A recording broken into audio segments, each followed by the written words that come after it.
By the time I was 11 years old, my mother had left me. But before she did, she taught me some memorable lessons.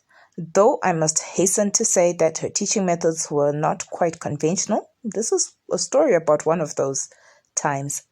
I'm H Tarindwa, and this story is absolutely true. I couldn't make it up even if I tried. It's just one of those illustrations of what it was like to be my mother's child. One Saturday morning in August 1995, I woke up to a great morning with a gift on my bed. It was a dungaree I'd pleaded for unsuccessfully for months just to be told I'll see. If you, like me, had an original African mother, you know that I'll see means there's nothing to be seen. It's just a polite no. But there it was on my bed. I quickly found out a perfect fit. I went down to greet my mother with a morning hug and joy in my heart, so happy that I even forgot to eat my morning porridge before our Saturday thorough cleaning session. But for that Saturday, I was not going to go for any thorough cleaning. Mama told me that our neighbor to the east of our house had requested to see me without questioning. I just left and to go next door to what I didn't know would be the first house of the day. And when I got there, the neighbor, she was ready for me.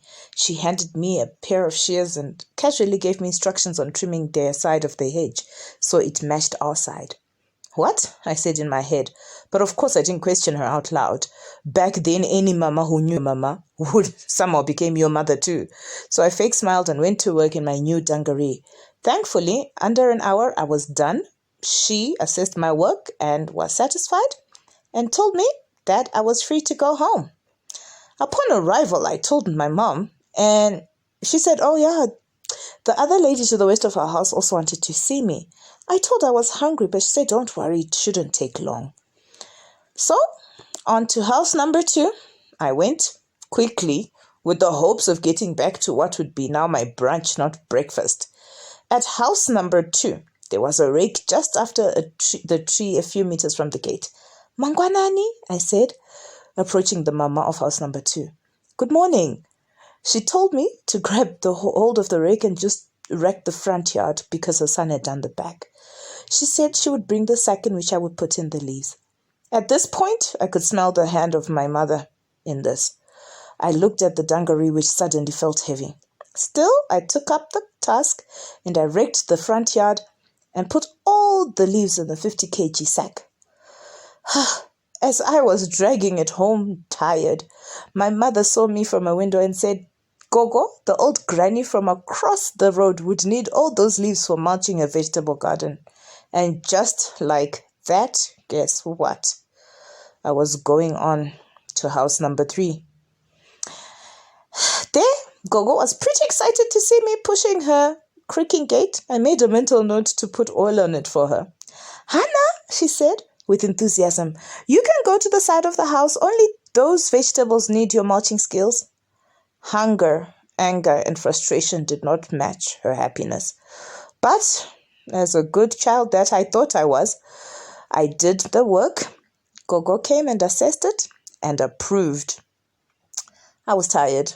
When I was done, I went home. And my mother was sitting at the kitchen table with a plate, not of my first meal of the day, but of money. I couldn't even ask. I was angry and tired. "There is your hard-earned money, my love," she said cheerfully. My face contorted. I was shocked. "The mamas next door," she said, "and Gogo over there paid for your services. The best part about this is that now you can buy the glasses which for the past few months you've been carelessly dropping and giving me your 'sorry mama, I broke your glass' song." And that was it, the lesson. I had taken it for granted that even when I broke any of my mother's glasses, I could just apologize and she would replace them. But on that day, I appreciated that though my mother was not a gardener, she had to work for everything that we had.